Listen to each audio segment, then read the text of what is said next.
Hello दोस्तों, स्वागत है आप सबका एक बार फिर हमारे यूट्यूब चैनल ई टीचर में। दोस्तों लेकर आए हैं ज़रूरी शैक्षिक समाचार इस वीडियो में सभी साथी, बेरोजगार साथी और विद्यार्थियों के लिए। तो चलिए दोस्तों शुरू करते हैं हमारा वीडियो में पहली बार है तो लाइक करें, चैनल को सब्सक्राइब करें, आगे भी आपको एजुकेशन के अपडेट मिलते रहेंगे। तो सबसे पहली और बड़ी खबर है, राजस्थान लोक सेवा आयोग द्वारा जारी की गई अभी हाल ही में असिस्टेंट प्रोफेसर भर्ती यानी कॉलेज लेक्चरर की भर्ती में अब जो है एकेडमिक रिकॉर्ड में छूट दी गई है राजस्थान सरकार द्वारा, मुख्यमंत्री अशोक गहलोत द्वारा। तो बड़ा निर्णय है, इसमें क्या क्या छूट दी गई है देख लेते हैं हम। सबसे पहले तो 10वीं 12वीं की कक्षाओं में अंकों की अनिवार्यता को पूर्णतः हटा दिया गया है। असिस्टेंट प्रोफेसर भर्ती में गुड एकेडमिक रिकॉर्ड में छूट दी गई है। 10वीं 12वीं में कक्षाओं में अंकों की अनिवार्यता को हटा दिया गया है, यानी केवल पास होना जरूरी है। साथ ही स्नातक स्तर यानी जो कॉलेज स्तर पर स्नातक करते हैं हम, ग्रेजुएशन, उसमें केवल 45% अंक अब अनिवार्य है। इसके साथ ही SC ST OBC non creamy layer जो है और दिव्यांग हैं उनको 5% की और छूट रहेगी। इसके साथ ही जो विधि स्नातक हैं, लॉ से ग्रेजुएशन है, उन्हें कम से कम द्वितीय श्रेणी में उत्तीर्ण होना होगा। साथ ही शेष सभी योग्यताएं जो होती है वो UGC नियम 2018 के अनुरूप रहेगी। यानी कि एक रूप से कह सकते हैं एकेडमिक रिकॉर्ड में छूट दी गई है। बाकी तो UGC के जो नियम होते हैं कॉलेज लेक्चरर प्रोफेसर भर्ती के लिए, जैसे कि नेट क्लियर होना चाहिए, MA भी होनी चाहिए, और MA में कैटेगरी वाइज परसेंट होते हैं, किसी के 50 है, किसी के 55 और किसी के 60% होते हैं, वो तो रहेगा ही। लेकिन गुड एकेडमिक रिकॉर्ड भी मांगा जाता था, उसमें अब छूट दी गई है। जैसे कि 10वीं 12वीं कक्षा में अंकों की अनिवार्यता हटा दी गई है, स्नातक पर 45% कर दी गई है। इसमें भी SC ST OBC को 5% की छूट रहेगी। तो राज्य सरकार द्वारा युवाओं के, विद्यार्थियों के हित में बड़ा निर्णय लिया गया है। ये अच्छी खबर है असिस्टेंट प्रोफेसर भर्ती के लिए। इसके साथ ही बढ़ेंगे अगली खबर की, और वो ये है कि अशोक गहलोत द्वारा बड़ा कदम लिया गया है प्रदेश में जो दिव्यांग जन हैं उनके लिए, है कि उनको अब जो है गरीब परिवारों के साथ साथ जो भी श्रेणी होती है गरीब परिवार की, BPL श्रेणी में शामिल किया जाएगा। दिव्यांगों के लिए गहलोत सरकार का बड़ा कदम है। जो भी अब प्रदेश के दिव्यांग व्यक्ति हैं उनको BPL श्रेणी में माना जाएगा। खबर है शिक्षा विभाग से जुड़ी हुई जयपुर से, और वो ये है कि संभागीय आयुक्त जो अभी चेंज हुए हैं जयपुर में, समित शर्मा को लगा गया है। पहले वो जोधपुर में थे संभागीय आयुक्त, उन्होंने अपना कार्यभार संभाल लिया है, और शर्मा ने निर्देश दिए हैं वहां पर कि विद्यालय, अस्पताल और राजकीय कार्यालयों में समय पर नहीं आने वाले कार्मिकों का जो कार्मिक उन पर कार्रवाई होगी, सुशासन स्थापित करने के लिए बनाया गया है। उन्होंने भी वहां पर भी आदेश दे दिए हैं कि व्हाट्सएप ग्रुप बनाया जाएगा। इस ग्रुप में संभाग स्तर के अधिकारी को अपनी उपस्थिति जो है उसकी पंजिका की फोटो रोजाना भेजनी होगी व्हाट्सएप ग्रुप में। आगे खबर है बोर्ड परीक्षाओं को लेकर छात्रों के लिए, कि राजस्थान बच्चों के लिए खबर है माध्यमिक शिक्षा बोर्ड जल्द जारी करेगा मॉडल पेपर, यानी बोर्ड परीक्षाओं से पहले बताया जाएगा एक प्रकार से पेपर पैटर्न।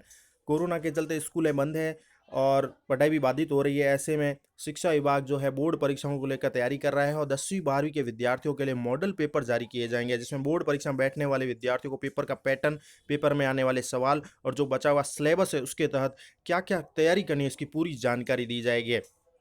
इसके साथ ही कोरोना के चलते सबसे ज़्यादा जो प्रभावित हुई है वह शिक्षा ही है। शिक्षा के क्षेत्र में काफ़ी लॉस हुआ है बच्चों का। कोरोना के चलते मार्च महीने से ही प्रदेश के स्कूल बंद है। इसका सबसे ज़्यादा असर देखने को मिला है सरकारी स्कूल के बच्चों पर। तो स्कूलों में जो वर्किंग डे हैं वो भी कम हो गए हैं। इसके चलते शिक्षा विभाग की ओर से 40% सिलेबस को कम करने का फैसला लिया गया, और अब बोर्ड परीक्षा में विद्यार्थियों को कोई नुकसान न हो, इसको लेकर भी शिक्षा विभाग कदम उठाने जा रहा है। इसके साथ ही खबर है सरकारी स्कूल में जो राशन की व्यवस्था होती है, यानी मिड डे मील कार्यक्रम चलता है, उसको लेकर अनोखी पहल यह है कि अब सरकारी स्कूलों में सूखा राशन, दाल, तेल, मसाले भी बच्चों में बटेंगे। बड़ी खबर है। तो MDM को लेकर सूखे राशन के साथ दाल, तेल, मसाले मिड डे मील में कक्षा 1 से 5 और कक्षा 6 से 8 तक के बच्चों को दी जाएगी। कुकिंग कन्वर्जन कॉस्ट का निर्धारण भी किया गया है, इसी के अनुसार बच्चों को यह वितरित किए जाएंगे। कोरोना संक्रमण के दौर में प्रदेश भर में स्कूल बंद है। ऐसे में सरकारी स्कूलों में पढ़ने वाले करीब 62 लाख बच्चों को मिड डे मील के तहत पके हुए भोजन की जगह सूखा राशन उपलब्ध कराया जा रहा है, और इसमें अब बच्चों को जो सूखा राशन है उसके साथ साथ दाल, तेल, मसाले भी मिलेंगे। इसकी तैयारी शिक्षा विभाग ने कर ली है। जल्द ही जो है स्कूलों में ये वितरण किए जा सकते हैं। तो बड़ी खबर है मिड डे मील को लेकर भी। इसके साथ है खबर स्कूल खोलने को लेकर, तो थोड़े से संकेत मिल रहे हैं कि स्कूल खोलने की भी तैयारी हो रही है। अब 2री से 8वीं तक का कोर्स हटा दिया गया है, आधा कर दिया गया है, लगभग 50%, और स्कूल खोलने की भी तैयारी चल रही है। देख लेते हैं। खबर इस प्रकार है कि शिक्षा विभाग ने 2री से 8वीं तक के स्टूडेंट का सिलेबस कम कर दिया है, पहली क्लास का सिलेबस पूरा रहेगा। दूसरी से 8वीं तक का सिलेबस जो कम कर दिया गया है। विभाग ने एक बार फिर स्कूल खोलने के भी संकेत दिए हैं। विभाग ने बचे हुए सिलेबस के प्रत्येक पाठ के हिसाब से क्लास दो तय करने के प्रस्ताव का भी जिक्र किया है। ये क्लास है तभी लग सकेगी जब स्कूल फिर से शुरू होंगे। राजस्थान रैक जो शैक्षिक अनुसंधान और प्रशिक्षण परिषद की वेबसाइट पर सिलेबस दिया गया है, जहां से सभी स्टूडेंट स्कूल संचालक डाउनलोड कर सकते हैं पाठ्यक्रम। कक्षा 1 का पाठ्यक्रम कम नहीं करते हुए शिक्षा विभाग ने कहा है कि इन बच्चों को पढ़ाने के लिए पर्याप्त अवसर उपलब्ध होने चाहिए। इस दृष्टि से कक्षा 1 तक के सिलेबस को कम करना तर्कसंगत नहीं है। अब विभाग तय कर रहा है कि अगले सत्र को कब से शुरू करना है और इस सत्र की परीक्षाओं को कब और कैसे आयोजित करना है।